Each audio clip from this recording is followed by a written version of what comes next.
AFP, CHT, CI, IACT, CCHT, CHAE, CHKIP. Beliau merupakan manajer mutu dan pelayanan PT Disa Prima Medica yang memiliki pengalaman di bidang terkait, aktif sebagai pembicara, sebagai trainer atau pengelola program, serta telah memoderatori berbagai kegiatan serupa, baik di tingkat internal maupun eksternal. Dan tak luput, beliau merupakan ahli hipnoterapi nasional. Tepuk tangan untuk Dr. Asika. Dengan kompetensi dan pengalaman beliau, kami yakin acara hari ini akan berjalan dengan lancar dan interaktif di bawah panduan beliau. Selanjutnya, akan saya perkenalkan narasumber luar biasa kita pada hari ini, yaitu Dr. Lofi Krisadi Endari, MARS CHT. Beliau merupakan komisaris PT Disa Prima Medica yang membawai 3 rumah sakit dan 3 klinik, serta pernah menjabat sebagai Direktur Rumah Sakit Prima Husada Malang. Beliau telah melanjutkan studi S2 di Jakarta dan saat ini sedang aktif melanjutkan studi S3 di UNER, yakni mendalami bidang pengembangan sumber daya manusia.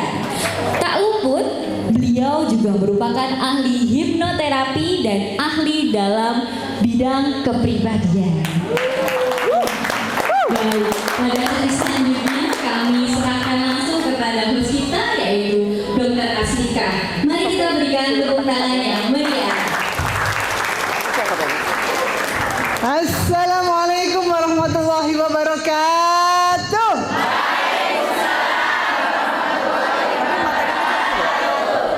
Ibu-ibu sahabat semuanya, hari ini sungguh amat berkah yang luar biasa.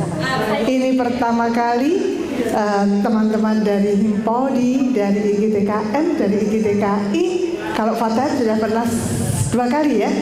Nah, hari ini sungguh luar biasa. Ya, tadi pagi juga luar biasa, banyak yang hadir ya. Tapi hari ini karena materinya luar biasa, maka yang hadir pun luar biasa. Iya. Baik, saya panggil ke depan Dr. Lofi Krisadi Endari Marsihati. Oke.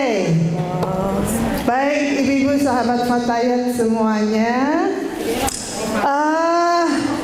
Judulnya sudah membuat geger nggak? Judulnya membuat wah gitu ya. Wah, membuat menarik begitu ya. Kira-kira di pikiran ibu dan sahabat semuanya bagaimana? Apa ya nanti ya? Seringkali kita mendengar tentang kepribadian, betul? Seringkali kita mendengar, oh ini wataknya kok gini, ini gini. Nah, kira-kira membuat penasaran nggak? Kira-kira apa pentingnya sih kita itu mengenal itu semua? Ada pikiran ke sana nggak? Ada kaitannya dengan pengasuhan anak enggak? Ada kaitannya dengan tumbuh kembang enggak? Kepengen tahu enggak? Kepengen tahu apa?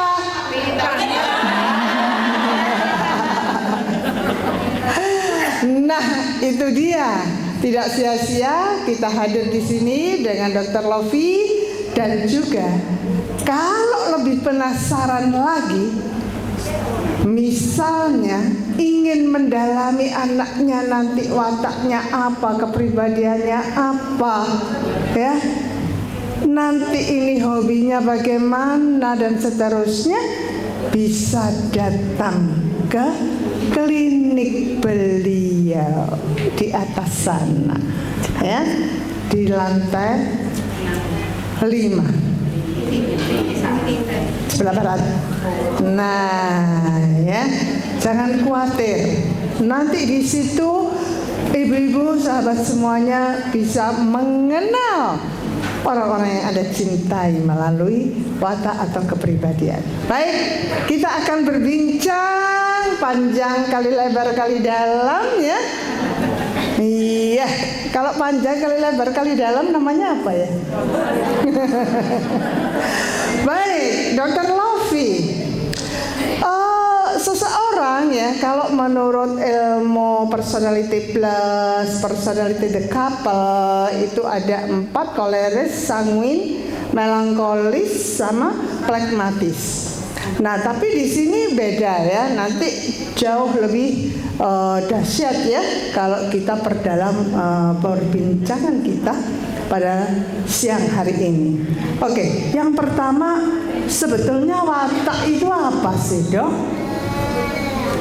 Baik, sebelumnya saya sapa dulu ya. Assalamualaikum warahmatullahi wabarakatuh. Waalaikumsalam warahmatullahi wabarakatuh. Luar biasa ya, hari ini semangat. Saya juga nggak ngerti, luar biasa peserta yang hadir. Tepuk tangan. Pada cantik-cantik. Cantik-cantik. Waduh, ini generasi ini adalah penggerak. Betul. Mencipta penggerak bangsa. Betul. Maka kita hadirkan hari ini di sini. Betul. Gimana, Dok, tentang watak ini, Dok? Apa sih sebenarnya? Orang-orang kan pada penasaran. Watak hari ini cik kaku nih sih gitu ya seringnya. Nah, itu, Dok. Nah, itu yang saya rasakan. Anak saya 4. Di sini siapa yang punya anaknya banyak? Bukan banyak, maksudnya manusia. Paling banyak berapa? 5 ada 5. Masya Allah, 6. Wah. Luar biasa, 7. Waduh, 6 ini rasanya gimana ini, Bu? Ceko-ceko. Mau mengikuti jejaknya kan? Rencananya. Luar biasa. Ini ketika anaknya banyak, pasti anak nggak ada yang sama ibu-ibu ya, pasti berbeda-beda. Nah, maka dari itu sebenarnya ini sangat membantu. Tadi juga disampaikan Dokter Aslika ada sanguinis, ada koleris, ini sama kayak ada MBTI, pasti pernah dengar juga nih, banyak semuanya. Tetapi sejauh yang saya melakukan itu semuanya, tapi kok nggak berdampak ya, karena menghafalnya aja banyak, apalagi dikalikan anak. Maka dari itu menjawab pertanyaan Dr. Aslika, apa itu watak atau kepribadian? Dia adalah kumpulan sifat dan kebiasaan yang menjadi ciri khas seseorang.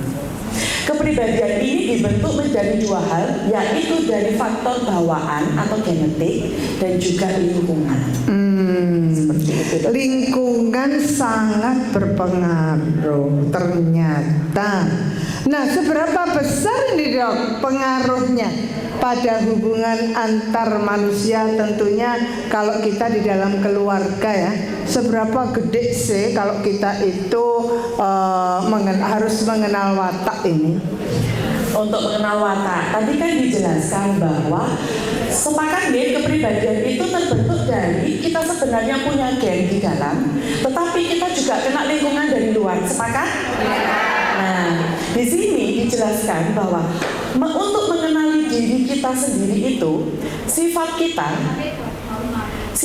itu F, fenotip. Sifat yang ibu-ibu tampilkan, yang anak-anak tampilkan, yang terbentuk saat ini itu terbentuk dari genetik ditambah lingkungan. Sifat 100% ini yang Anda saat ini itu dipengaruhi genetiknya 20%. Genetik di dalam atau di luar? Di dalam. Bawaan, dan ini sifatnya tetap. Kira-kira ada yang tahu nggak genetik kita apa? Bisa nggak terbaca? Tidak bisa, karena letaknya di dalam. Sama halnya kalau kita sakit, kita butuh pemeriksaan lab darah untuk tahu apa sih HB kita berapa, lab kita apa, itu kita butuh alat untuk membantu yang tahu asli di dalam diri kita seperti apa. Nah, lingkungan itu jumlahnya 80%. 80% ini sifatnya berubah. Nah, dalam hal ini yang ingin dijelaskan adalah bahwa di mana jenengan pernah nggak kalau ketemu sama lingkungan ini, ngomongnya banyak. Tapi kalau ketemu sama lingkungannya satunya, diem mungsret dan cepet pulang. Wah, Ada nggak? Nah, sifatnya berubah kan, jadi menyenangkan langsung jadi murid pintar pendiam, ndang mari ndang ngalih, iya apa enggak? Nah, itu karena lingkungan mempengaruhi nyaman atau tidak nyamannya kita. Lingkungan inilah yang mempengaruhi kita dilabeli. Aku di sana mesti dibilang kemaruk, aku di sana mesti dibilang pelit, padahal aku nggak gitu. Aku tuh mek nanya kok, aku dibilang cerewet, terus males. Nah, akhirnya sifat kita akhirnya ya cenderung mau menghindar atau melawan. Tetapi yang selama ini diabaikan adalah kita tidak tahu genetiknya kita apa, sehingga anak-anak atau kita yang dewasa ini, kita ini penuh luka nggak Bu kira-kira? Ada yang tidak punya luka? Saya mau belajar. Pasti punya luka semua ya. Didikan orang tua kita itu baik, mengantarkan kita sampai saat ini, luar biasa. Tetapi apabila orang tua tersebut, kita ini sekarang tahu, kita bisa lebih mengusahakan untuk keturunan kita, keluarga kita yang saat ini bisa baik tapi bahagia. Dokter, Apa?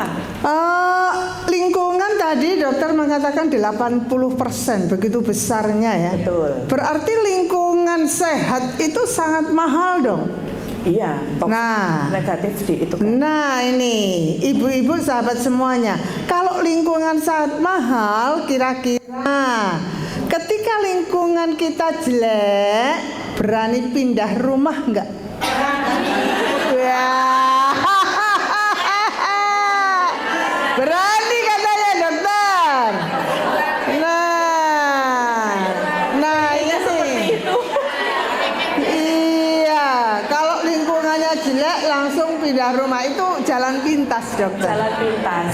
Jalan pintas. Jalan pintas lainnya adalah mengetahui genetik. Hukum law of the vital few artinya apa? Yang kecil mempengaruhi yang besar. Begitu kita tahu genetiknya kita apa, kita akan bisa di lingkungan itu lebih santai. Contoh, anak saya sudah saya sifitkan semuanya. Anak saya itu thinking salah satunya. Thinking itu kecenderungan suka bertemu dengan orang, tetapi dia harus punya waktu me time sendiri, asosial. Nah, kemarin saya ikutkan Meridiana Learning Center. Nah, di Meridiana Learning Center itu dibilang, Bu, anaknya tadi, Rizka tadi ketika saya tanya, jawabnya suka punya banyak teman atau sendiri? Dia menjawabnya sendiri. Nah, kalimat sendiri inilah kadang satu melabel, akhirnya dilabeli sendiri. Ini apakah kamu memang tidak punya teman atau seperti apa? Ini adalah kecenderungan ketika ketika kita tidak punya ilmunya, akhirnya kita akan melabeli. Duh, anaknya ibu rewel, anaknya ibu nakal. Akhirnya bully ya yang muncul ya. Akhirnya jadi bully, tapi jadi labeling dulu. Ketika kita labeling, ada hukum yang ada teori yang mengatakan bahwa ketika kita bilang anak itu nakal, anak itu akan nakal. Karena label itu akan membuat seseorang menjadi terkurung. Seberapa sering kita bilang kamu nakal? Nah, itu dia. Ayo ibu-ibu, angkat tangannya. Akhirnya itu doa. Iya. Doa. Mungkin itu sebenarnya sering terucap ketika kita kondisinya capek. Kita ini bisa capek. Kalau udah capek, kepengennya tenang, tentram lah, anak-anak yang rewel lah, yang apalagi di sekolah. Bu, jangan ngapunten, anaknya tadi rewel. Bu, ngapunten, nggak bisa diam. Bu, ngapunten. Nah, itu sebenarnya labeling. Labeling itu mulai dari yang sederhana. Kalau yang sampai parah itu jatuhnya ke bully, akhirnya sampai doktrin. Hal-hal seperti itulah yang akhirnya membuat terkungkung, kok aku nakal. Akhirnya mau nggak mau dia akan terpapar itu terus, jadilah dia nakal. Dengan kita nanti tahu genetik kita apa, genetik 20% inilah yang akan melindungi diri kita dari terpaan lingkungan yang tidak tahu kita, yang menebak-nebak kita, tetapi kita bisa, saya nggak seperti itu kok. Saya jawab waktu itu, Rizka bukannya pendiam, tetapi memang otak atas itu adalah otak yang asosial. Dia punya banyak teman, tetapi dia butuh punya waktu sendiri. Bukan berarti dia tidak punya teman. Iya, kita bisa tahu jauh lebih banyak lagi ya. Ternyata lingkungan itu tidak harus kita hindari, tapi harus kita tundukkan. Wah ya, jadi jangan pernah memenjarakan pikiran bawah sadar anak-anak kita, orang-orang di sekitar kita, apalagi orang-orang yang kita cintai tadi ya. Nah, Dokter Lofi, kira-kira kita ini mulai umur berapa ya kita harus mengenal anak-anak kita, lingkungan kita, kepribadian mereka itu harus kita kenal sejak kapan ya? Atau mereka harus mengenal wataknya sendiri itu sejak kapan? Kira-kira kapan? Sejak kecil itu usia berapa? Mulai lahir. Kita dengarkan lagi ya, Kak Seto berbicara. Cek. Sound.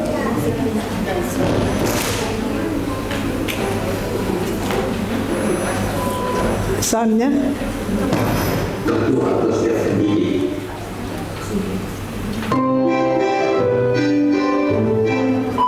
Ya, saya kira setiap orang tua harus dia sendiri mesti memahami dengan sangat jelas potensi setiap anak-anak atau murid-murid cara interpretasi, salah informasi pengetahuan mengenai anak bisa saja terjadi suatu pelanggaran hak, tidak ada penguasaan dan sebagainya. Karena pada dasarnya setiap anak itu unik, otentik dan tidak terbandingkan.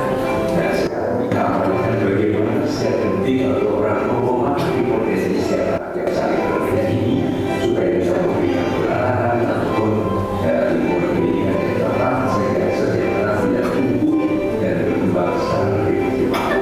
Saya memberi apresiasi terhadap SPI ini karena ini sangat erat dengan upaya perlindungan anak, perlindungan dari kekerasan yang tanpa sengaja dilakukan terhadap anak dengan cara memaksakan, misalnya seolah-olah pengetahuan yang lebih termakan itu yang paling kita berbeda dengan atau unggul daripada yang kita gambar, kita menyanyi, kita menari dan sebagainya. Ini tentu salah besar karena dari setiap mudik teknik dan tidak berbandingkan semua anak cerdas pada tiga dari saling. Sepakat? Sebenarnya kita itu tidak ada yang sengaja ingin menyakiti anak. Tidak ada yang sengaja, saya yakin ibu-ibu, kecuali siapa itu Jule. Iya ya, kecuali Jule ya. Mau nggak dikasih anaknya? Kecuali Jule. Di sini kita sepakat ya bahwa kita tidak. Maka dari itu menjawab pertanyaan dari Dokter Asrika, mungkin ada ini berdasarkan usia. Usianya itu manfaatnya dulu ya, luar biasa. Manfaatnya di keluarga, di diri anak itu luar biasa. Ketika kita mengenali diri kita akan mudah diidentifikasi. Nggak salah. Contoh, kalau kita sudah tahu golongan darah kita, mau transfusi enak nggak? Nah, sama seperti itu. Jadi karakter orang tua, pola asuhnya bisa sesuai. Nanti akan ada hubungan. Ada orang tua yang aku ngomong ambek anakku kok gak ketemu ya, liane tukaran. Nah, itu nanti semua bisa terjawab di sini. Ada hubungan takluk menaklukkan, ditaklukkan, mendukung. Lek sama bapak manut, sama aku ya Allah innalillahi. Itu semua bisa terjawab di sini. Kenapa kok anak orang lain mudah, anak ini kita pilih indah, kenapa anakku ya Allah, ya Allah. Yang kedua, meningkatkan kualitas hubungan dengan anak. Ada yang bingung ingin bahagia, tetapi kok ngomong aja nggak temu waktunya. Menjaga kesehatan mental bapak, ibu, dan juga anak. Akhirnya anak nggak kena marah terus, akhirnya percaya dirinya meningkat. Yang terakhir adalah bagaimana cara berkomunikasi supaya rumah tangganya itu harmonis. Untuk usia itu mulai 2 tahun. Kenapa mulai dari 2 tahun? Karena satu, mengidentifikasi kecenderungan awal dan perkembangan kepribadian kecerdasan. Di sini kalau orang tua itu sudah tahu anak mulai 2 tahun kecenderungannya apa, insya Allah membelikan mainannya terarah. Kapan aku buku dongeng yang seperti apa, kapan aku yang Montessori, kapan aku yang permainannya teka-teki silang, kapan permainannya yang banyak itu mulai terarah. Lalu memahami orang tua cara belajar dan bermain dengan anak dan menciptakan lingkungan yang mendukung. Karena usia 2 tahun itu adalah usia golden period, golden age, dan itu harus dimulai dari orang tua. Ini belum masuk ke guru. Nah di guru nanti TK SD orang tua sudah memilih mana ya TK SD yang pas untuk anak-anakku.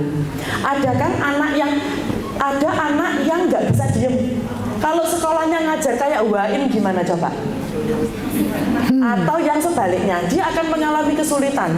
Anaknya sudah mengalami kesulitan, dilabeli sama gurunya, kamu kok nggak bisa diem?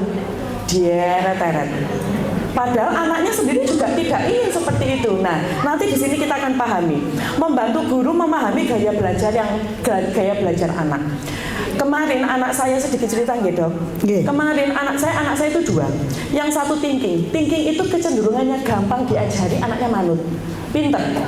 Dia kemarin saya sekolahkan di salah satu SD, nilainya banyak yang 100, tetapi hafalan agamanya dia kurang. Jadi anak saya itu jusnya masih 30, kelas 5 SD. Yang satunya anak saya nomor 2 Zian, itu dia sensing. Sensing itu menghafalnya nomor 1. Usia 3 tahun, dia itu kalau nyanyi gitu, ya Allah, ya Rahman, ya Rahim. Waktu itu saya belum Steven dan saya belum ngeh. Ternyata Asmaul Husna dia sudah hafal 3 tahun gara-gara saya setelkan TVRI Asmaul Husna. Ternyata keluarnya kan gini, ya Allah, ya Rahman. Saya sadar loh, anak ini bisa menghafal dengan cepat.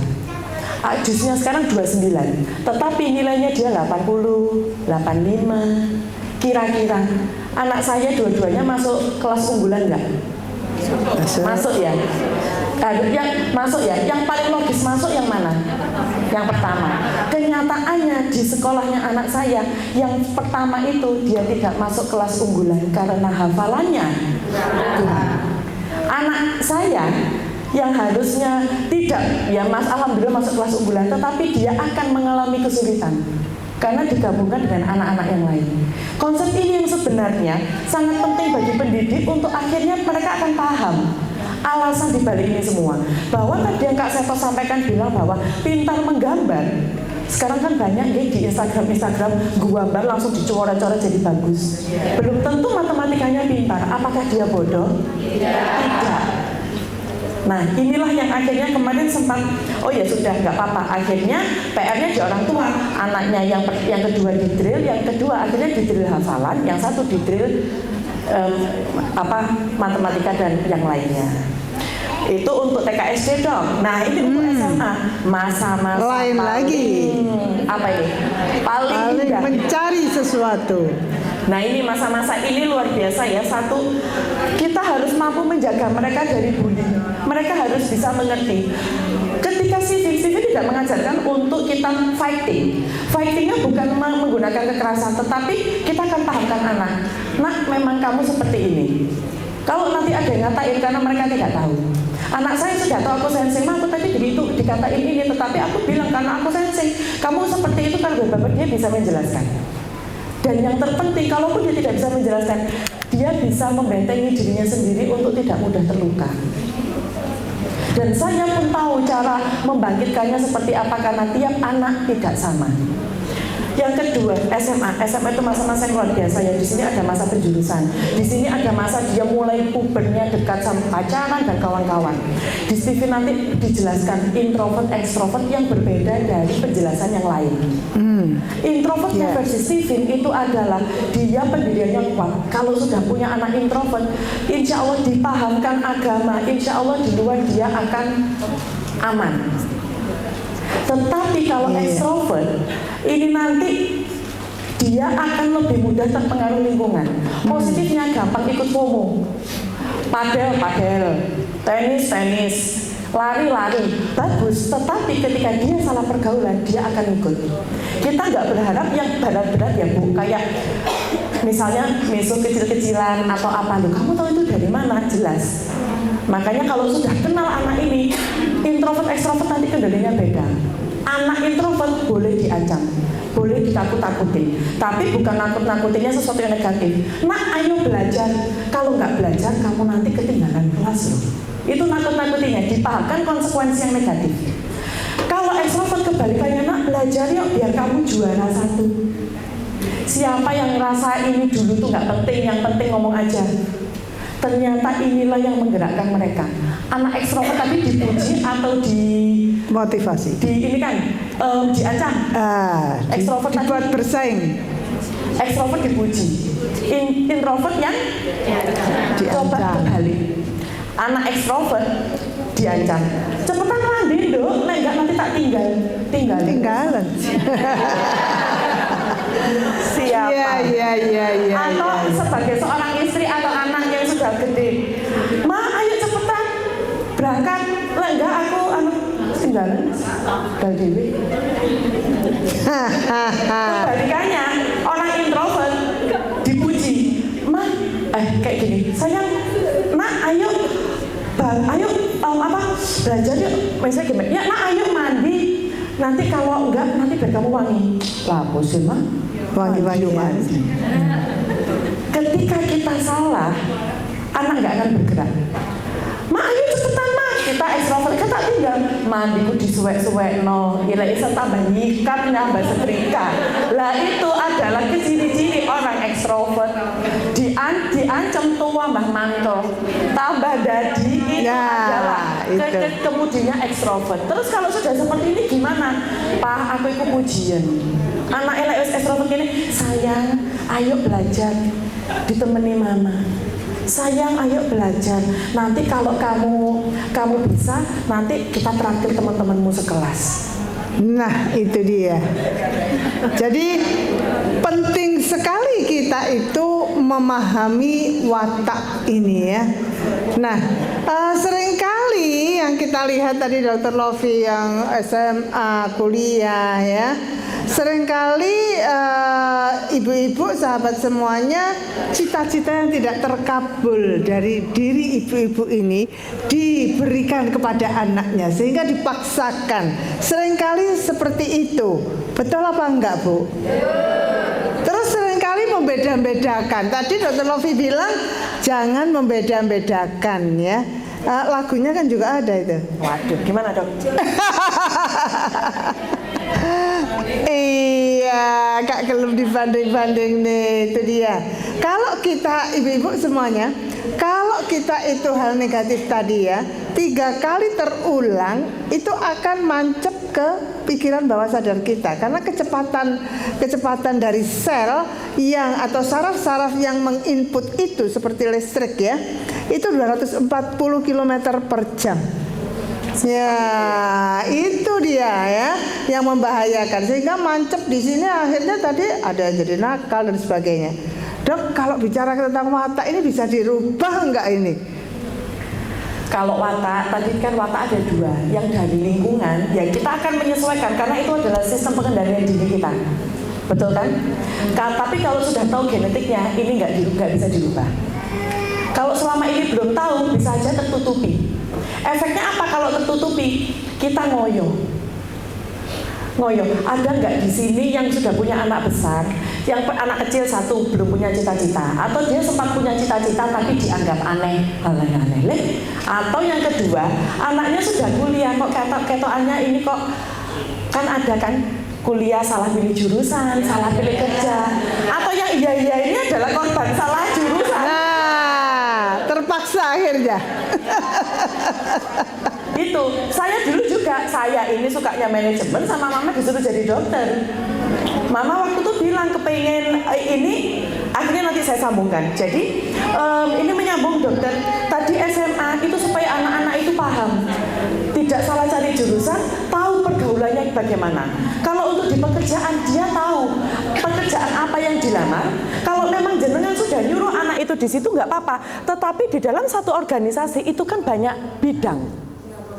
Aku wate ngelamar mah ke rumah sakit ndile kan kudu perawat. Nah, kan ada admin, ada marketing, ada di bagian apa. Itu melamarnya kan dia jauh lebih jelas. Terus apalagi di Prima ini, kalau mau ngelamar di Prima, seperti ini tuh akan ditaruh di tempat yang memang dia itu. Dan kalaupun dia tidak bisa, dia belum keluar, akan dikeluarkan potensinya. Itu kalau mau ngelamar kerja di Prima. Promo ya, nggak apa-apa. Ada promo nggak? Nah, pentingnya lagi cari pasangan. Pasangan tuh kalau bisa kan nggak yang ngelus dodo ya, yang apa ya, yang itu. Nah, satu, ketika ada yang mau menikah, di sini nanti akan dikasih doanya. Doanya tuh ya Allah, aku butuh orang apa, ketemukan aku dengan orang yang soleh, nggak seperti itu. Doanya harus rinci. Nanti kapan-kapan kalau ada kelas kita buat kelas dream board. Disitulah saya mendapatkan itu semua. Saya nggak serta-merta punya uang, tapi saya pernah tuliskan umroh tiap tahun dengan keluarga. 2022 umroh gratis dengan suami, 2023 dokter haji, 2024 berangkat dengan anak-anak, 2025 dokter haji lagi dengan suami. Itulah the power of dream board. Nanti kelasnya berbeda. Kalau kita mengenal Alfa ini sangat menarik dan jauh lebih menarik. Semakin kesini semakin menarik. Semakin menarik. Ini sampai menikah sama orang tua, sampai nenek pun kan mendampingi. Betul. Jadi semuanya harus sinkron ya. Jadi sinkron, kalau kita mengenal itu ternyata dari pola asuh orang tua bisa terarah, anak tidak banyak sakit hati, anak tidak keluar mencari dukungan dari luar, organisasi lain, lembaga lain yang kayak begitu ya. Sampai nenek-nenek, wah itu cita-cita yang luar biasa dokter. Oleh karena itu tadi dokter mengatakan, oh sudah banyak ini model-model kepribadian, teori-teori teknis-teknis kepribadian, tetapi ada sesuatu dengan Stephen ini. Sesuatunya itu konsep dari Stephen ini apa? Video lagi mau biar nggak bosan dengerin saya ngomong? Suara. Tiga itu cara komunikasi ke anak pasti lah, namanya lebih dari sepatu kepala kan istilahnya, itu beda-beda isi kepalanya, pasti penyesuaiannya juga agak keteter. Nah, alhamdulillahnya kemarin aku sempat ngecek mereka punya mesin kecerdasan pakai sidik jari gitu. Itu Stephen namanya kan. Nah, kamu baru tahu bahwa si Starla ini anak intuiting extrovert, terus si Ali anak thinking introvert, adiknya belum tahu sih, tapi aku udah bisa mapping dia, ngeliat bahwa dia ini kecenderungannya lebih ke feeling introvert atau extrovertnya atau orang luar. Jadi sedikit banyak aku udah tahu nih harus seperti apa nih ke mereka nih. Beda-beda, beda-beda, bakatnya beda-beda sesuai dengan penjelasan mereka ini. Cukup sekali seumur hidup sebenarnya, tapi kita mampu melihat anak gak perlu ngomong, oh anakku bermasalah, aku tahu apa yang harus aku lakukan. Saya tuh suka materinya Aisyah Dahlan, Eli Risman. Saya dari dulu sebelum muda itu, saya pertama kali punya anak 2015, saya kejar itu Eli Risman. Semuanya baik, tetapi Stephen akan lebih tidak semua itu bisa diterapkan. Eli Risman baik, oh ini untuk anakku yang ini. Ketika anakku yang ini, cara ngomongnya berbeda.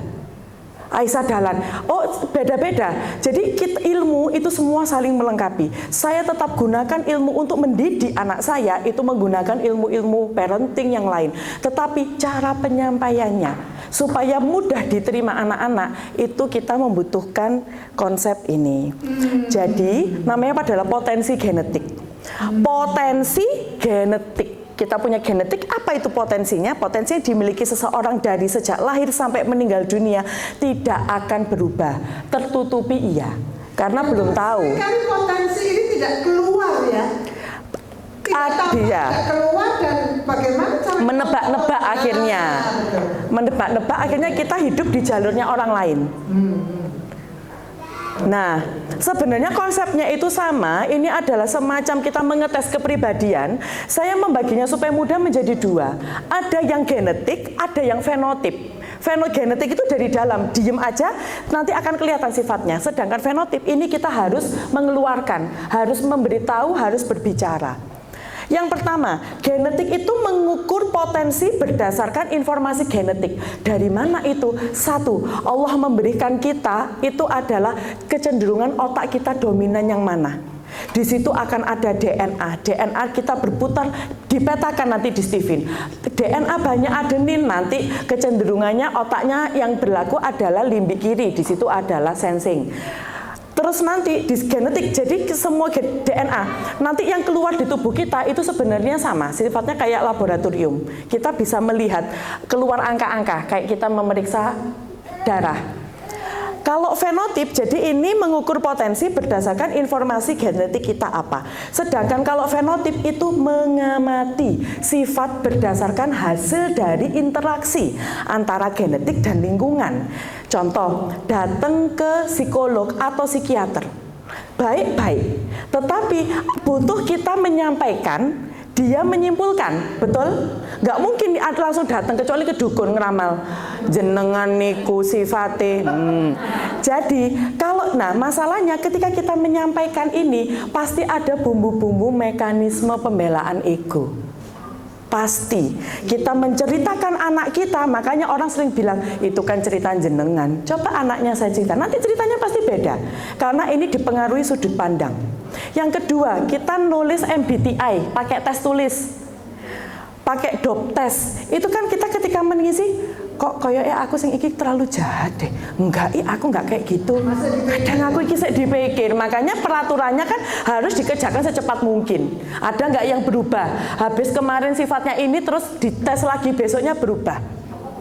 Atau yang ketiga selanjutnya itu adalah pakai skala 1 sampai 5 bedone apa? Ada kan skala setuju, sangat setuju, tidak setuju. Apa bedanya setuju, sangat setuju sama sangat setuju sekali? Itu yang pertama. Sampai sini jelas ya? Yang kedua, genetik itu melihat potensi yang mungkin tidak terlihat. Mas Zian tuh selalu bilang, "Ma, kenapa orang yang Steven di mama itu mesti nangis?" Terkuat, terjawab. Unek-unek selama ini kayak, oh, pantes. Seringkali kalau saya Steven, oh, pantes dok. Disitulah akhirnya mulai terbuka antara ibu dan anak, orang tua dan anak. Akhirnya mulai dapat solusi, anak mulai bicara. Kalau fenotip melihatkan potensi yang diperlihatkan, kalau nggak diperlihatkan, kalau saya sekarang ngamatin jenengan, oh jenengan kayaknya orangnya seperti ini. Enggak, aku nggak kayak gitu. Nah, karena kalau fenotip kita hanya melihat potensi yang diperlihatkan jauh di dalam lubuk hati kita, genetik ini yang tersimpan ini loh. Makanya sebenarnya tidak berubah, tetapi tersimpan, tersembunyi karena kepengaruh lingkungan. Dan yang terakhir adalah bisa memprediksi potensi masa depan. Karena setelah tahu arahnya, kalau fenotip itu bagus setelah tahu genetik, menggambarkan kondisi saat ini. Kita berubah-ubah, tetap apa? Tergantung lingkungan. Jadi kalau genetik ini, anaknya kecil 2 tahun, diem aja jebret. Suami nggak mau, dites diem jebret keluar. Anak rewel nangis, dijebret keluar. Nanti akan masuk fase validasi. Rata-rata semua orang yang saya itu kan, oh iya, terjawab sudah permasalahan hidup selama ini. Kalau fenotip tergantung banyak sedikit akurat tidaknya yang kita ceritakan. Makanya kadang kalau curhat sama orang, tak lakoni, atau kalau enggak, wes gak ngefek. Nah itu ini yang fenotip, gitu dokter. Jadi ciri-ciri yang paling mudah diingat itu dari genetik dan fenotip apa? Kalau fenotip itu banyak ngisi, banyak tanya, diskusi. Sedangkan karena kan butuh sifat dari yang tampak. Iya. Sedangkan kalau genetik gini saya bisa berprasangka sama dokter Asika, orangnya gini. Karena dokter Asika yang menampakkan seperti itu. Tetapi sakjane aku nggak gitu. Nah itu taunya dari genetik. Oke. DNA kita, rambut, retina, air liur, sidik jari, itu semuanya bisa diambil untuk mengetahui genetik kita apa. Oh, jadi harus ada proses lagi untuk bisa lebih tahu, lebih dalam lagi mendeteksi kepribadian yang jitu ya. Sama seperti pemeriksaan lab. Itu dia istimewanya ya. Jadi kalau ada genetik, ada fenotip. Kemudian sebetulnya ada berapa macam dari kepribadian Steven ini? Nah, kalau teori Steven itu sebenarnya kenapa saya ngelakuin semuanya. Anak saya pun juga pernah saya genetikan, tapi bukan yang Steven. Semua ada sidik jari, tapi nggak semuanya Steven. Kalau Steven itu simple, aplikatif, akurat. Kalau yang lain itu masih dikelompokkan INTJ, IEFJ, bagus, menghafalkannya sulit. Terus yang kedua, nggak aplikatif. Jadi kayak otak ini 56%, otak ini. Gimana cara mau mengaplikasi? Membaca aja puyeng, berlembar-lembar itu akhirnya tidak teraplikasikan. Simple karena tadi metodenya mudah, tesnya dilakukan dengan cara yang mudah, tidak perlu persiapan yang rumit, cukup mengingat satu mesin kecerdasan, satu personality genetik, kita bisa memahami anak itu apa. Nah, ini caranya nanti di-scan tangannya, tidak akan salah karena nanti ketika salah sama kayak BPJS atau sama kayak HP unlock, dia nggak bisa. Mohon maaf, ulangi lagi. Lalu nanti hasil akan diproses di sistem. Lalu setelah di sistem menggunakan dermatologi grafik ini, lalu nanti akan dideteksi, baru nanti akan muncul sensing, thinking, intuiting, feeling, insting. Menghafalnya lebih mudah nanti. Nah, apapun sebenarnya bisa tes apapun, tetapi paling mudah sampai saat ini sidik jari. Retina sudah dikembangkan, tapi kalau anaknya tidur ya apa? Melek nak, terus bayar nak, melek nak. Nah ini tadi kan dokter sudah bertanya terkait ini ya dok, terkait macam-macam Steven ya. Apa sih kunci utama menjadi generasi sehat dan masa depan hebat? Mengenali diri. Itu dia. Kadang kita itu nggak kenali diri, kita itu sudah dibentuk dari generasi yang sebelumnya. Sakjane karepe ngono, dadine ngene. Kita penuh luka batin, ngajari anak pasti membawa maunya gini, aku pokoknya gak mau apa sih dididik nang orang tua aku tadi didik anak, itu hanya kata-kata.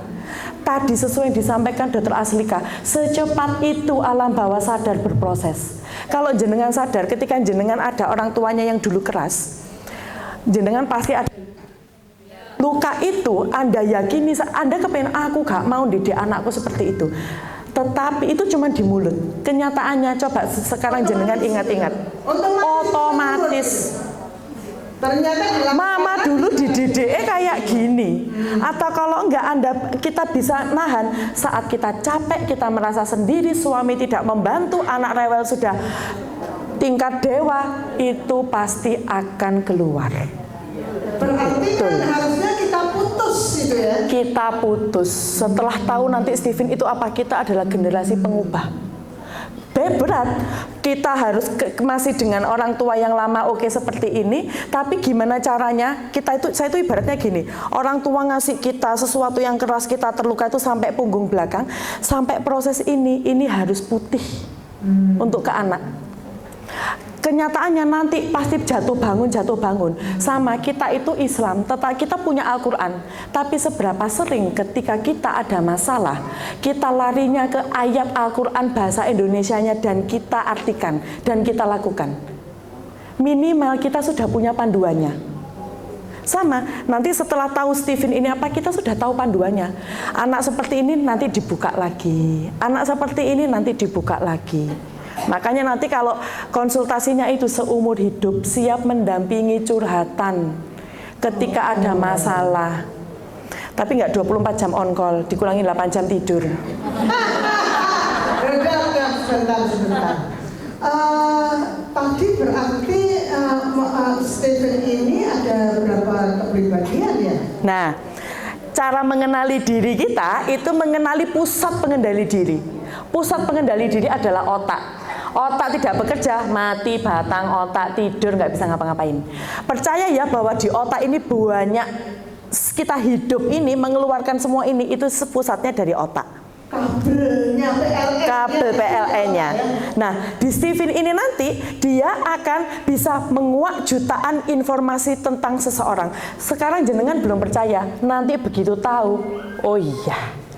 Satu, genetik ini dia akan membelah otak. Jadi belahan otak kita kan tidak semua dominan. Kan ada, jenengan pernah dengar nggak? Otaknya otak kanan, pinter abstrak, pinter seni, otak kiri. Nah sama, nanti akan ada belahan otak yang dominan. Itu yang sebelah mana disebut mesin kecerdasan sensing thinking tadi. Nanti ada lapisan otak dominan yang introvert, ekstrovert tadi. Nah ini ada 5. Nanti di sini nanti jenengan mulai nebak-nebak. Otak itu kita bagi jadi 2 ya, otak sama batang otak. Ini gandeng satu kesatuan. Lalu kita bagi lagi menjadi otak kiri, otak kanan. Kita bagi lagi menjadi dua, otak atas, otak bawah. Di otak bawah itu sebelah, jadi gini, otak kiri itu patuh aturan. Ada nggak di sini jenengan atau temennya jenengan yang disuruh melanggar gak berani temenan?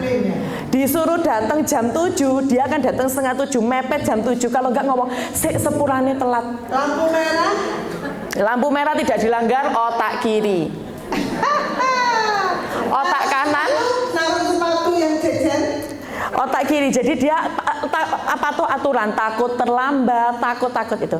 Kalau otak kanan jam itu, iya kesini jalan iki. Itu adalah otak yang suka kebebasan. Kalau kiri otak aturan, otak kanan otak bebas. Bayangkan punya anak intuiting feeling dikekang, jadi apa anaknya? Terluka.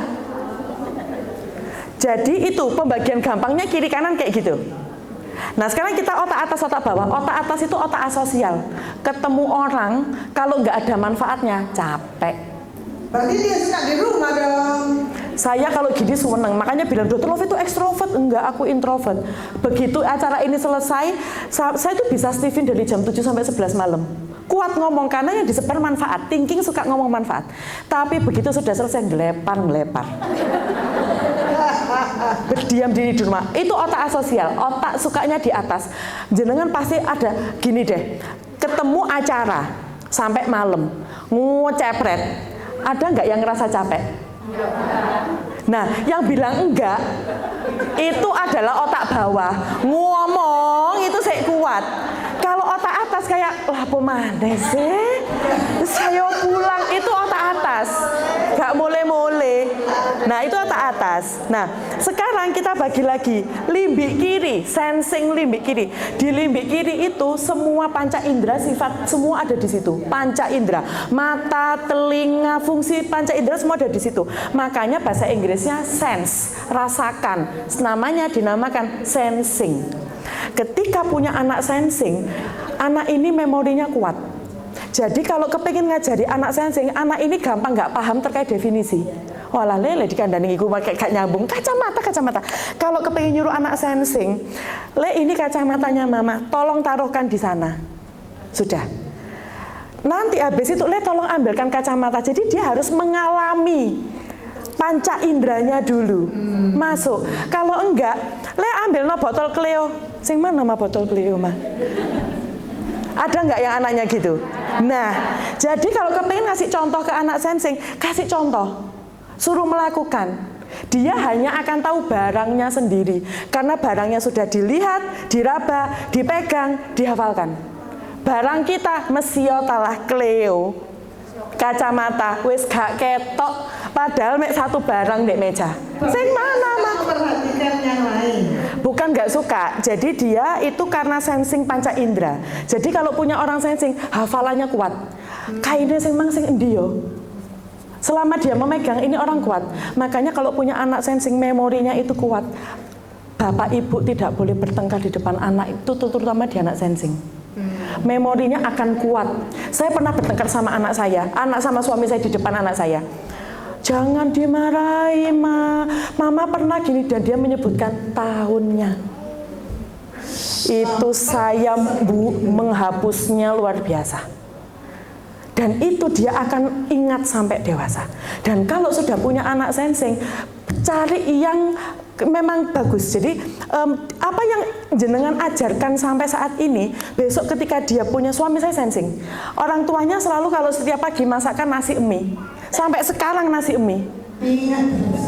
Ingatannya dia akan kuat. Jadi kalau sudah punya anak sensing, Mas dikasih makanan sehat, sholat 5 waktu, itu dia akan ingat terus. Ini ibuku dulu. Itu kalau punya anak sensing. Orang anaknya memori, rajin ulet, nggak punya capek. Ini anak energinya nggak habis-habis, juwogit itu sampai dadat kayak gitu. Itu anak sensing. Kalau yang kedua, otak atas, otak kiri itu thinking. Thinking itu kayak saya, diem dibilang judes. Padahal sebetulnya diam ya. Ngelamun. Ini ngelamun. Wajah judes itu punyanya thinking. Smiley face itu punyanya feeling. Guyang-guyu gitu. Nah, itu padahal diam. Nah, itu orang-orang feeling. Kalau thinking itu dasarnya analitik. Di situ ada cerebellum. Namanya think, kecerdasan berpikir. Sukanya mikir, suka cari masalah, suka menyelesaikan masalah. Itu orang thinking. Cuek habis itu dia logis orangnya, nggak kena subjek, nggak gampang itu. Jadi orang thinking dasarnya cerdas. Punya anak thinking manut. Punya anak thinking introvert, nanti jenengan ya kalau ada yang tes anaknya thinking introvert, itu ya mau dibentak, diancam jadi orang itu kayak saya.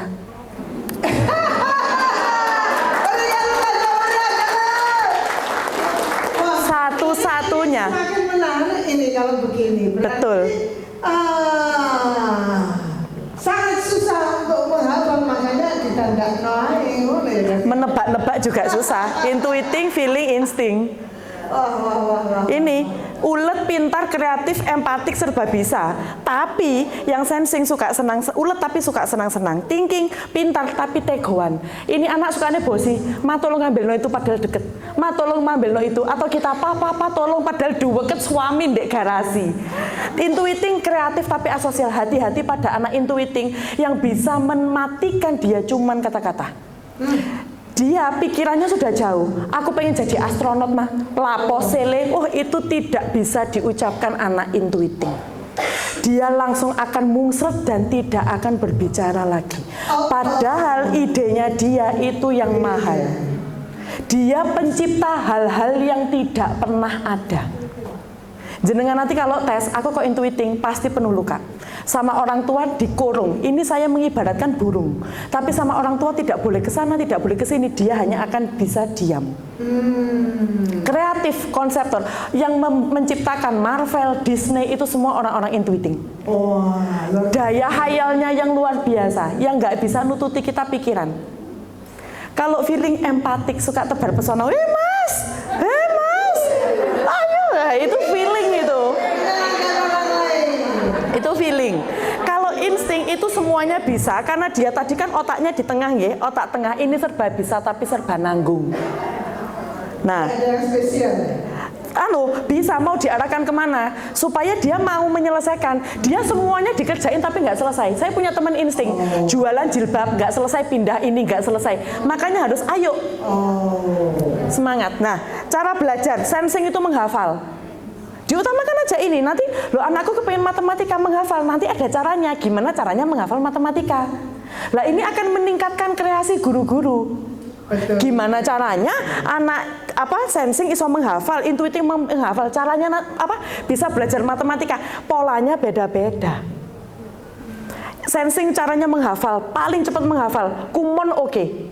1 + 1 = 2. Dia akan menghafal. Otaknya dia memorinya sangat kuat. Otak thinking memperhitungkan harus ada sebab akibat. Kenapa kok 1 + 1 sama dengan 2? Itu soal yang mudah, saya juga nggak ngerti jawabannya apa. Tapi nanti cari yang lain, rumus-rumus yang lain ini dikasih anak thinking dikasih rumus jos. Anak intuiting dikasih pola. Nanti mempolakan. Kayak pola dia nanti akan gampang ketika pola. Intuiting itu tidak perlu membaca buku.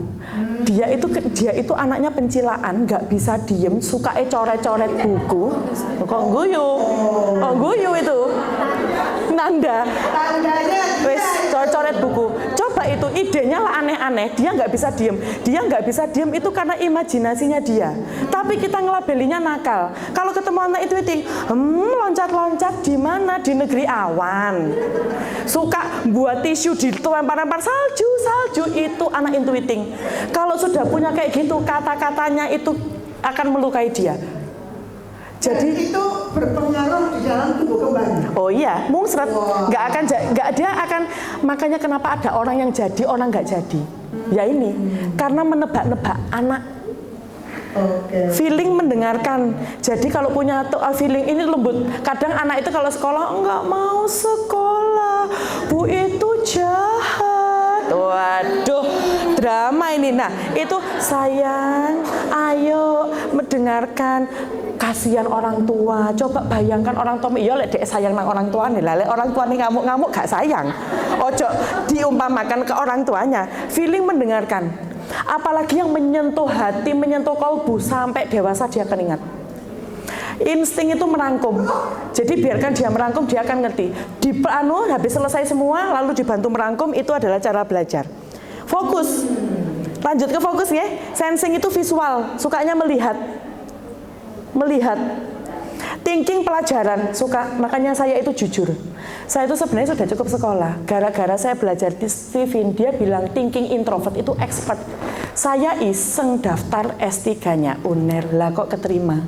Sekarang saya stres. Tapi pada akhirnya membuktikan bahwa oh ini loh. Jadi akhirnya thinking, saya sempat ada demotivasi 4 tahun. 4 tahun saya nggak ngapa-ngapain. Jalan keluar saya lewat Stephen. Minta tolong orang dikandani, kok mek ngono-ngono tok. Akhirnya saya lentera hidup saya karena saya tahu Stephen. Oh, aku seorang thinking introvert. Ketebak permasalahan hidup saya. Bagaimana saya dengan keluarga, apa yang saya cari itu kejawab. Makanya setelah saya demotivasi 2020 sampai 2024, saya bangkit. Caranya bangkit ya karena sudah ada panduannya ini tadi. Iya, saya coba-coba loh lah kok. Gini agak getun lapo, biyen gak les iki. Lapo, biyen kok getun sekarang. Gak ada orang getun itu di depan. Lah iya wes. Makanya hari ini kita semua kita hadirkan para pendidik di sini supaya tidak getun yang tadi itu. Betul. Tapi kan ibu-ibunya kesulitan ya untuk itu, maka silahkan datang ke klinik Poliharmoni. Klinik harmoni namanya ya. Supaya apa? Supaya kita bisa mengenal lebih jauh lagi, lebih dahsyat lagi orang-orang yang ada di sekitar kita, terutama kita dulu yang harus kita kenal, gitu ya dok. Monggo, ini langsung, waduh, betul. Ini langsung difoto aja. Rekomendasi ekstrakurikuler. Kan ada kan jenengan yang bingung anak ini ekstrakurikuler apa wes disesel-seselno, malu nggak itu nanti di sini. Lah ini dok, ini ya yang thinking logika maka harus Science, robotik ini dileskan pelajaran JOS. Olimpiade JOS thinking. Lanjut ya. Ini sebentar. Jadi ini kehebatan anak didik ibu-ibu sahabat semuanya ketika ini dimunculkan tadi ya. Potensinya itu ternyata tergantung ini untuk mengeruk potensi agar dia bisa talentanya keluar. Betul. Di Stephen ada daya jalar. Fokus dulu thinking. Jadi ibarat gelas wine itu loh Bu, yang apa di sok pertama itu. Ketika kita sudah tahu diri kita akan memaksimalkan potensi kita. Ketika kita memaksimalkan potensi kita, potensi yang lain akan ikut. Jadi jangan hidup di jalurnya orang lain. Seorang thinking, ahli desain, ahli menggambar, siapa yang paling jago? Intuiting. Dia ngoyo, gambarnya ngoyo. Saya tanya, Mas, kenapa aku kalah lagi dok lomba desain logo? Oh iya, aku tahu Mas Riza thinking. Mas, iya, mosok kok desain kayak gini yang menang? Karena penilaiannya butuh yang originalitas, sedangkan thinking mampu membuat, tetapi dia ada filosofinya. Dia ngoyo, nggak pernah dapat kemenangan. Dia akan selalu kalah dengan orang intuiting. Jadi fokusnya lebih baik kalau thinking ini, Mas, mending timbang gitu ngajar tekniknya. Ngajar teknik membuat logo. Itu dia akan jauh lebih powerful daripada dia menciptakan logo. Karena nggak kreatif ya. Karena kreatif sebenarnya, tetapi ketemu intuiting asli, kreatifnya berkurang. Sehingga dia nggak juara, kalah. Kok aku kalah? Begitu dia ini, oh saya ngajari aku, itu jalur kemenangan. Pasti nanti dia akan ngikutin, sensingnya ngikutin, ide-ide akan keluar, aku apa lagi ya, aku apa lagi ya. Betul. Betul. Nih kalau mau poliharmoni, saya praktek di banyak tempat. Saya praktek di Prima Husada ini, di ruang lantai 4. Jam berapa ini ya? Janjian. Oh baik. WA dulu. Karena kadang nggak bisa satu orang satu kayak antri poli, ada yang mau satu keluarga, ada yang mau satu ini. Supaya lebih mengenal ya satu keluarga ya. Betul. Ini kalau yang di rumah sakit, jenengan rumahnya terlalu jauh. Nih, kalau ini suasana di rumah, Setelah tahu Steven, kok alhamdulillah rumahnya ada semua. Jadi kalau mau bawa anak, anaknya monggo direnangkan. Anaknya renang, ibunya mendengarkan. Wah, lengkap ya. Nah, ini dari Ketua Yayasan Khoirul Ummah. Ada beberapa hal yang Ustaz Akil Salim. menerapkan konsep Steven di dalam diri anak-anak, juga memahamkan orang tua terhadap kewajiban mereka menjadi anak. Yang pertama, setiap orang itu diciptakan berbeda. Berbeda tentunya dalam konteks fitrah, ya. Mereka unik dengan potensi masing-masing. Karena itu, setiap orang tua harus memahami keunikan dan perbedaan ini. Ya. Yang kedua, dengan pendekatan konsep Steven ini, kami ingin menjembatani atau setidaknya meningkatkan kualitas kemampuan orang tua itu untuk mendidik anak-anaknya, ya. Jangan sampai ada istilah trauma atau kesalahan mendidik yang itu bisa jadi karena dulu orang tua ini adalah produk yang salah, didikan yang salah, sehingga hal itu diterapkan juga kepada anak-anaknya yang sebetulnya anaknya itu unik, berbeda dengan dirinya, berbeda dengan orang tua. Terus yang berikutnya adalah bagaimana kita bisa mengarahkan. Ini yang penting, mengarahkan anak-anak kita ini sesuai dengan potensi alamiah bakat fitriah yang mereka bawa. Tentunya tetap di atas jalan atau rel syariat, ya, sesuai dengan yang Allah dan Rasulnya perintahkan. Tentu tidak masalah ketika anak ini menjadi seorang dokter, seorang pilot, tapi seorang dokter dan pilot yang bertakwa. Nah, untuk bisa mengetahui bahwa dia punya potensi-potensi kebaikan dan sifat-sifat dasar yang dia miliki itu, tentu kita harus belajar. Nah, disinilah Steven itu mengajarkan kita bagaimana memaksimalkan potensi-potensi anak. Terus yang terakhir, bagaimana orang tua bisa bekerja sama ya dengan sekolah. Karena tidak hanya di sekolah, tapi juga di rumah. Karena memang waktu yang paling banyak itu adalah ketika anak-anak bersama orang tua. Yang langkah indahnya dan langkah baiknya kalau orang tua paham betul tentang karakter anak, potensinya seperti apa, dan mengarahkannya juga seperti apa. Mungkin begitu yang bisa kami sampaikan berkaitan dengan kenapa kita memilih Steven. Semoga bermanfaat. Assalamualaikum warahmatullahi wabarakatuh. Wah, ini luar biasa ini ya. Dok, coba dianukan yang tarik tadi, Dok. Nah, ini kalau satu keluarga, misalnya ada 4 orang, anak 2, ayah, ibu, berarti 600 atau 600 kali 550. Oh 550. Oh, dapat diskon. Wah, ini ya 550 per orang, berarti 2.200.000. Berarti ibu-ibu dan sahabat semuanya pasti akan memilih, wah, satu dulu deh. Kalau satu dulu kira-kira siapa? Anak apa orang tua dulu? Ayo. Ayo, siapa dulu? Oke, dokter jawab. Setuju, orang tua. Yang sudah jadi orang tua. Orang tua, anak tidak pernah salah.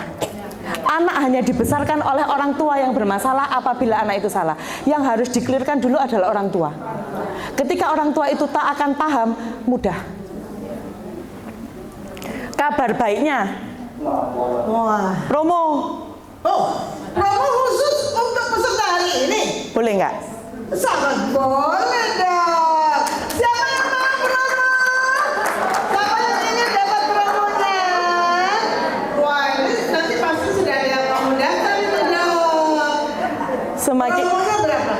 Semakin banyak akan semakin baik. Jadi kalau mau memang satu sekolahan itu akan lebih mudah. Lebih mudah. Nanti saya akan melakukan tes TV, lalu penjelasan hasil bersama-sama, mendapatkan ini semua, apapun tapi nanti ibu minta saya bisa penuhi, akan saya tambahkan.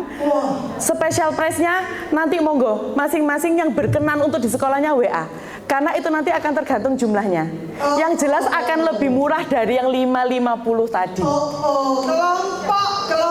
Kelompok. monggo diatur kalau memang mau. Nggak perlu harus, kan tadi juga ada kalau memang mau ada promo free 1, kalau 10 orang free 2. Nah ini kalau mau besar untuk membantu anak-anak, nanti saya akan bisa, saya juga akan ikut menyumbang untuk anak-anak. Biasa ini dokter. Berarti kita harus mengumpulkan atau memberi materi ini untuk orang tua dulu ya? Iya. Oh, bagaimana ya caranya ya? Apakah dikumpulkan di sini lagi? Bagaimana panitia? Oh, Di sekolah masing-masing, di sekolah masing-masing. Di sekolah masing-masing. Di sekolah masing-masing, jika berkeinginan untuk Anda bisa nggak dong? Online bisa, datang bisa, khusus yang datang hari ini free. Kalau ngundang saya nggak usah bayar. Dokter, di sini ada dari Himpodi itu 35 lembaga. Masya. Dari dokter sendiri yang sudah bilang. Dokter sendiri yang bilang. Dari IGTKM itu ada 40. Oh iya tak? Lembaga. Dari IGTKI ada 25 lembaga. Belum dari Fatayat ada Rodotul Anfal. Masya Allah. Ya apa dokter? Sudah ada nomor ya. Jadi dokter Ovi akan keliling. Kira-kira kalau setiap hari tadi ada berapa tadi ya? 25 tambah 35 tambah 40 tambah 50. Ya 150 lembaga dokter. Semoga jadi amal jariah.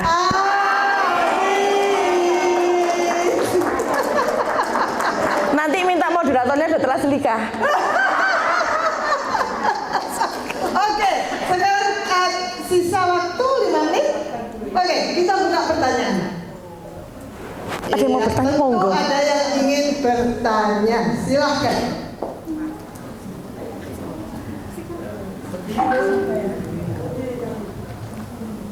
Ya, silakan. Selamat sore dokter. Sore. Saya Agustina, Ibu Agustina dari KB Mutiara. Saya ingin menanyakan bagaimana cara kita agar anak itu tidak melabel kita. Saya mempunyai anak selisih 13 tahun. Dan mereka itu kadang, mama itu gini, aku tadi kok diginikan gitu loh dok. Bagaimana supaya anak itu tidak melabel kita pilih-pilih. Oh, kasih. Beda-bedain. Tadi itu lagunya. Iya betul, terima kasih. Begitu Mas. Sudah dijawab dengan Dr. Aslika. Bukan maksudnya beliau bagaimana caranya saya itu gitu ya, supaya tidak dianggap begitu, padahal saya nggak membeda-bedakan. Itu, jadi sebenarnya kita tuh tidak pernah sengaja untuk menyakiti anak. Cuman ketika anak sudah melabeli kita, berarti kita sudah memberikan hal-hal tersebut, hal-hal yang dianggap mereka pilih kasih. Kenapa hal ini bisa terjadi? Karena itu tadi, bisa jadi anak jenengan berbeda, sehingga kebutuhannya pun berbeda. Yang satu senang dikasih hadiah, dia akan menganggap itu hadiah. Yang satu, kok aku dikasihin ini? Padahal dia mintanya di servis. Yang penting mama itu gini ke aku, gini ke aku, gini ke aku. Akhirnya ini adalah pola pendidikan saya yang kemarin, menebak-nebak. Anak-anak bilang mama jahat itu apa ya, karena kita nggak ngerti, maunya disamakan, sudah dibelikan semuanya, yang ini nggak suka, yang ini nggak suka, yang ini suka. Ternyata satu, kebutuhan mereka berbeda, cara penyampaiannya pun mereka berbeda. Ngomong ke orang thinking nggak usah mandangin perasaan, yang penting jelas, clear, dia nggak akan baper. Tapi ngomong feeling, nak, ma kok jahat, kok bentak, itu baru nada, nak. Nah, supaya tidak ada saling melabeli ini, mengenali. Nanti setelah ibu tahu, mama nggak gitu, maafin mama kalau caranya mama selama ini salah. Iya, salah persepsi terus. Salah persepsi ya, karena ini POV-nya berbeda. Kita tidak mau seperti itu, anaknya menangkapnya seperti itu karena kebutuhan. Jadi kita memberikan kebutuhannya ke anak itu ingin tepat, tetapi karena berbeda genetik tadi jadinya jatuhnya tidak pas di anak, sehingga bukti anak memberontak melabeli orang tuanya. Oh, begitu ternyata. Sebelum memberontaknya minggat. Sebelum memberontaknya itu ekstrim. Lah, kenalilah diri Anda, terus selanjutnya kenali anak-anak dan keluarga Anda. Ibu, Begitu. tapi sebenarnya itu masih bagus. Anak mengucapkan kalimat tidak suka ke orang tua itu sebenarnya masih bagus. Masih betul terang ya? Iya, daripada dia tiba-tiba ngilang curhat sama teman-temannya. Nah, ini adalah titik mulai, oh oke, harus segera berbenah. Kemarin saya belajar matologi, buka pakai mata. Selama ada garis panjang dari bawah ke atas, ternyata itu bukan mata merah, itu luka. Ternyata luka hati yang parah bisa dideteksi Lewat mata. Karena memang Allah memberikan tubuh kita tuh satu kesatuan. Inilah yang uniknya itu di situ lah. Luar biasa, betul. Beda-beda di matanya, di jarinya, wah luar biasa ya hari ini. Nanti ada mata merah dari sini, itu nanti ada sakit hatinya ke siapa, dari sini itu sakit hatinya ke siapa. Jadi Udah. sebetulnya mau jadi dukun itu ya nggak tahu loh, pinter dukun itu. Oke, satu lagi yang terakhir, pertanyaan terakhir ini tadi. Itu Ibu kacamata. Nanti boleh tanya di luar sesi kalau sudah. Ini durasi. Assalamualaikum warahmatullahi wabarakatuh. Waalaikumsalam. Nama saya Bu Eda. Saya mau tanya dok, kebetulan anak saya itu sekarang sudah bekerja. Dulu itu anaknya itu patuh. Tarik nafas panjang Ibu. Oke. Lagi. Ya mungkin tadi ya apa dari pengaruh dari lingkungan. Kebetulan dia ya kuliahnya jauh dan saya tidak bisa mengawasi langsung anaknya. Itu sekarang itu banyak sekali perubahan dari lakunya atau apa istilah pribadiannya itu tidak seperti yang dulu gitu dok. Terus apalagi sekarang dia kerjanya ada di luar Jawa, jadi saya benar-benar nggak bisa memantau. Dan sekarang itu dia itu sampai sempat sakit ya, mungkin karena dia suka begadang atau suka nggak tahu apalah. Ini di sini sebenarnya saya bagaimana harus untuk agar anak saya tadi berubah dan saya sebenarnya sudah bisa terima ikhlas itu dengan perubahan itu, tapi saya ingin sekali anak saya berubah lagi seperti yang dulu. Saya harus bagaimana? Usia berapa Ibu? Sekarang sudah menginjak 28. 28, laki perempuan? Lagi Sudah menikah? mau menikah. Jawa, di luar Jawanya di mana? kebetulan dia itu kerjanya di Isuzu tapi ditempatkan di tambang, jadi pindah-pindah gitu. Oh, sekarang di mana? Oh, jauh ya? Di perbatasan antara Jambi Riau. Oh, jauh ya. Iya. Nah, kembali lagi yang mau saya inikan bahwa Ibu ada apa rencana ingin menarik atau merubah? Mau narik ke Jawa? Tidak, minimal saya itu anak saya berubah gitu dok. Istilahnya dia itu apa yang saya inginkan, harapkan. Saya paham, Bu. Tapi kembali lagi ya, kalau ini tuh bukan promo, bukan tidak. Karena memang kalau sudah tahu genetik, memang kalau saya genetiknya nanti dicekkan dulu, sehingga setelah tahu kita tahu arah pikirannya kemana, apa hal-hal yang membuat dia seperti itu. Dokter, online bisa kan? Bisa.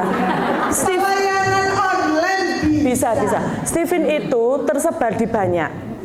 Indonesia. Kalau memang mau, karena kalau enggak nanti menebak-nebak dan belum tentu tingkat keberhasilannya tinggi. Seorang anak thinking dikatakan bodoh, sampai besoknya dia akan terus nggak akan belajar. Gara-gara apa? Aku dikatain bodoh. Gitu kalau orang tuanya, enggak. Caranya anak thinking nggak kayak gitu. Definisi bodoh itu seperti apa? Diajak diskusi, itu thinking. Feeling beda lagi caranya. Yang harus masuk, membawa cerita dulu, menganukan rasa, itu kalau diterapkan ke anak thinking, nggak jadi. Jadinya tetap nebak-nebak. Makanya itu, saya semua parenting oke, tetapi harus tahu ininya genetiknya dulu apa, supaya menginikannya mudah. Kalau memang tertarik untuk jauh, nanti saya cari anukan teman yang ada di Lampung, masalah nanti ibu mau dibacakan, ditaukan dari sini, ibu akan ngerti semuanya. Dan juga untuk anak itu, mas itu ke depannya, apa kecenderungannya ini. Sehingga dia akan dapat apa ya, mengerti curhatannya apa, seperti itu.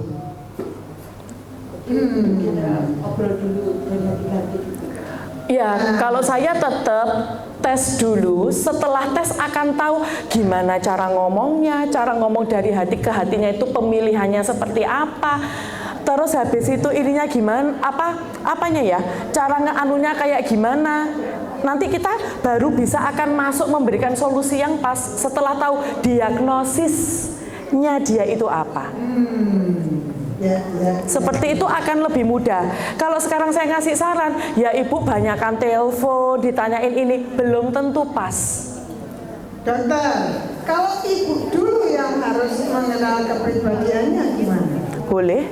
Nah, itu memang penting agar kalau memang seperti itu bisa jadi akan tahu kecenderungannya hal ini seperti apa. Nanti kan ibu juga akan pasti banyak sedikit menceritakan. Banyak hal membuat anak itu terpengaruh, banyak hal, tidak hanya dari ekstrovert introvert tadi, tetapi dari dia pasti mencari cinta dan di situ dia sudah mendapatkan apa yang dia inginkan, tapi kurang tepat. Kita nggak diterima di keluarga, kita jadi anak pang. Bagi dia nggak salah, cintanya dia dapatkan di situ kok. Iya, itulah. Ya. Karena jadi dia dapatnya sayang, dia mencari kasih cintanya itu dia mendapatkannya di luar.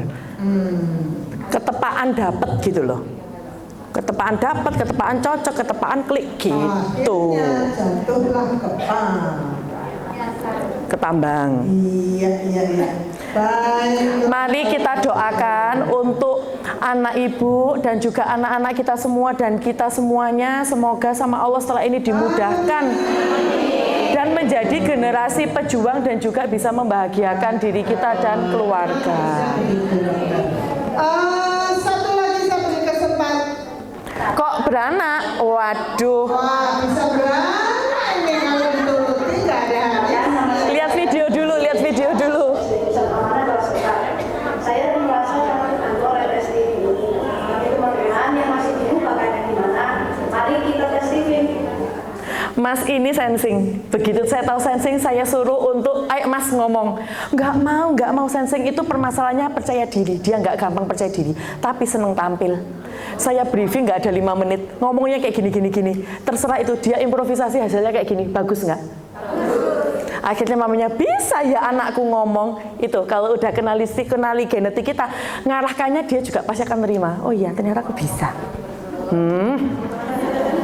Cocok, pokoknya kira-kira ibu-ibu sahabat semuanya, anak itu kalau dinilai dengan harta, kira-kira harganya gimana ya? Tidak terhingga atau tidak ternilai atau bagaimana? Oh, tidak ternilai ya? Berarti penting nggak kita mengenal kepribadiannya dulu? Tapi sebelum mengenal kepribadian anak kita harus mengenal kepribadian diri. Kira-kira kok 750 murah nggak? Loh, tadi katanya anaknya tak ternilai harganya. Kalau kita tidak mengenal, terus salah kaprah dalam mendidik, salah asuhan, karena berbeda kepribadian antara kita dengan anak, cara ngomong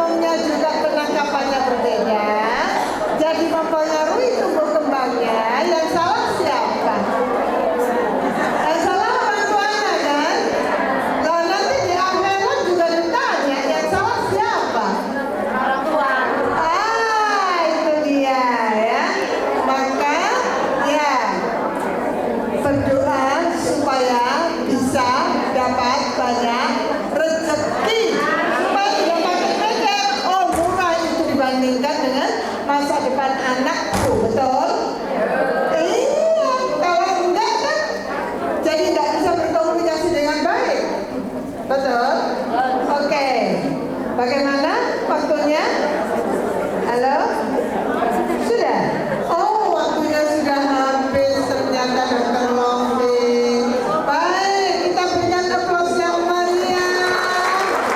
Oh, Dokter Lombing karena sudah memberikan ilmu kepada kita hari ini ya, sehingga ibu sahabat semuanya bisa lebih merenung ya. Iya ya, tentunya penting ya kita mengenal diri kita sendiri, memutus kebiasaan dari pendidikan orang tua. Kalau kita nggak mau anak kita seperti kita, ya harus diputus. Diputusnya bagaimana? Harus tahu tadi mengenal kepribadiannya sendiri, mengenal orang-orang yang kita cintai. Kira-kira begitu ya.